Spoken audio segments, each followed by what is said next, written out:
대표님 안녕하세요. 네, 안녕하세요. 오늘 11월 15일 현재 삼성전자가 오랜만에 7% 정도 오르고 있는데 현재 시장 상황이 어떤지 알려주세요.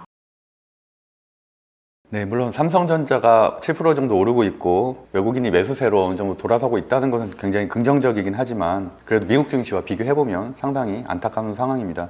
미국 증시 같은 경우는 연일 신고가를 돌파하다가 한 이틀 정도 트럼프 트레이드에 대한 차익 매물이 좀 나온 정도 수준이고, 우리나라 증시와 제가 대만 증시를 많이 비교를 하고 있거든요. 아무래도 반도체 업종이 시총에서 큰 부분을 차지하고 있는 TSMC를 보유한 대만 업종과 많이 비교를 하는데, 코스피와 비교해보면 엄청나게 다른 차트임을 알 수가 있죠. 그래서 오늘 같은 경우도 음봉이었다가 그나마 삼성전자가 약 7% 정도 장중에 급등을 하면서 2415포인트, 그래서 다행히 2400포인트를 지키고는 있지만 여전히 굉장히 위태로운 상황이다. 2400포인트라는 거는 제가 안 그래도 이틀 전에 8월 5일에 블랙먼데이의 바닥이 대바닥이 될 가능성이 높다는 식으로 제 주식 토론방과 매수 매도방에 전달을 드렸었는데요. 예측이 맞아서 8월 5일 블랙먼데이를 바닥으로 해서 어느 정도 횡보세를 거듭하다 반등은 할 수 있을 것으로 보고 있습니다. 그래서 그나마 그런 것들을 좀 기대하는 바이고, 다만 금투세 폐지가 좀 일찍 됐으면 너무 좋았을 텐데, 그래서 최근에 제가 댓글에다가 사후 약방문이라는 표현을 썼었거든요. 이미 미국 증시와 대만 증시, 일본 증시 모두가 급등할 때 차라리 금투세를 폐지했으면 그만큼 모멘텀을 받았을 텐데,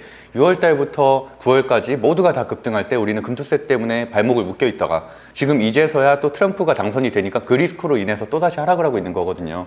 그래서 상당히 국내 증시가 안타깝다. 그리고 현재는 수급이 정말 없는 장입니다. 오히려 도지코인의 시총이 현대차를 넘어설 정도로 엄청나게 커지고 있는 상황이고, 가상화폐 거래소의 1일 거래량이 코스피를 이미 넘어선 지가 꽤 오래됐습니다. 그만큼 한국 주식시장에 대한 회의감이 굉장히 커져 있는 상태다라고 표현할 수 있을 것 같습니다. 그러면 지금 같은 폭락장에도 투자할 종목이 있나요? 오늘 같은 경우는 사실 보시는 것처럼 삼성전자가 무려 7%대 급등을 하고 있고, 하지만 더 중요한 건 어제 49,900원, 5만 원이 깨졌었다는 게, 뭐 당연히 저가 매수세가 들어올 거라는 건 어느 정도 예측이 가능한 부분이고, 하이닉스 같은 경우도 연일 급락을 하다가 오늘에서야 조금 반등을 하고 있고, LG에너지 솔루션 같은 건 훨씬 더 상태가 심각한데, 배터리 관련된 주들은 최근에 한 5거래일 동안 약 20% 정도 폭락한 종목들이 굉장히 많습니다. 역배열에서 기술적 반등은 일시적이기 때문에 투자하면 안 된다는 말을 3개월 전부터 계속 들여왔는데, 어쨌든 역배열이었었던 배터리들은 보시는 것처럼 LG에너지 솔루션 마이너스 10%, 에코프로비엠은 그나마 장중에 11%까지 폭락하다 지금 그나마 한 5% 정도는 올라온 상황이고, LNF도 지금 현재 올랐음에도 불구하고 마이너스 10%, 그래서 배터리 쪽에서는 엄청난 폭락이 있다. 근데 그 배터리에 대한 얘기는 사실 저는 항상 일관되게 얘기했습니다. 실적이 좋지 않기 때문에 반등할 수 있는 모멘텀이 없다. 그나마 예전에는 테슬라와 커플링 현상이 있었기 때문에 테슬라 주가가 급등을 하면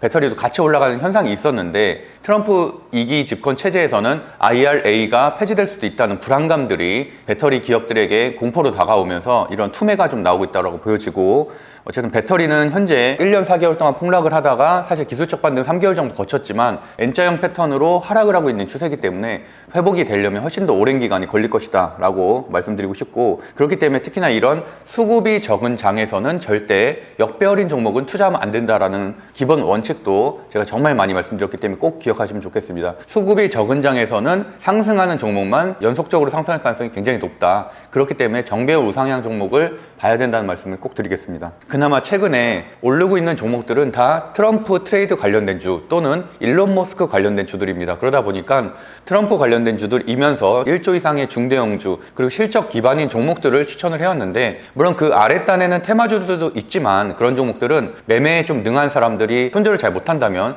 큰 손실로 이어질 수 있기 때문에 저는 무조건 1조 이상의 실적이 있는 중형주면서 트럼프 트레이드 테마가 붙은 것을 말씀드리고 있는데요. 우리 어떻게 보면 시수제재차 종목선정법에 딱 맞는 종목들이죠.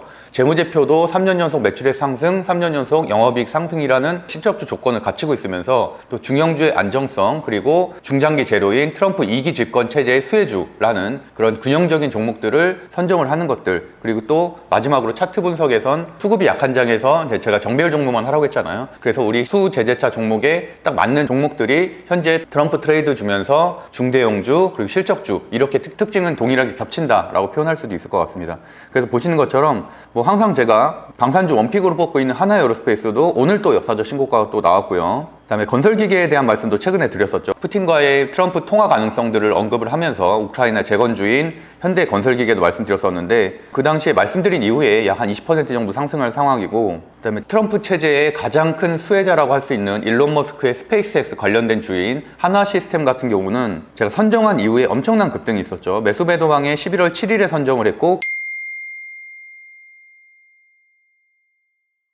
그 이후에 무려 한 40% 정도가 급등을 했습니다. 그래서 많은 분들이 수익을 냈고 저도 뭐 수익을 냈고요. 그 외에는 뭐 자율주행의 뭐 프론티어라든지 테슬라 자율주행 관련된 주들 그 정도로 뭐 분리할 수 있을 것 같고요. 마지막으로 트럼프 대통령이 군함과 관련해서 한국조선과 협력 가능성에 대한 발언을 하면서 이제 조선주들이 다시 한번 좀 급등을 하기 시작을 했는데, 말씀드렸던 대로 오랜 기간 동안 제가 탑픽으로 삼았었던 HD 현대중공업이나 한화오션과 같은 경우는 또 신고가 흐름으로 가고 있는 굉장히 강한 흐름을 보이고 있습니다. 그래서 정리해보면은 현재 가치 수급이 약하고 불안정한 시장에서는 정배열에 강한 재료가 있는 종목들만 올라가고 있는데, 그런 종목들은 트럼프 관련된 주들이고, 트럼프 관련된 주들은 설사 조정을 받더라도 여전히 지금 현재 시장에서는 믿을 건 트럼프 관련된 주들밖에 없기 때문에 그런 종목들은 조정을 받을 때마다 분할 매수 전략으로 모아가면은 그래도 11월, 12월에는 수익을 낼 수 있을 것으로 기대를 하고 있습니다.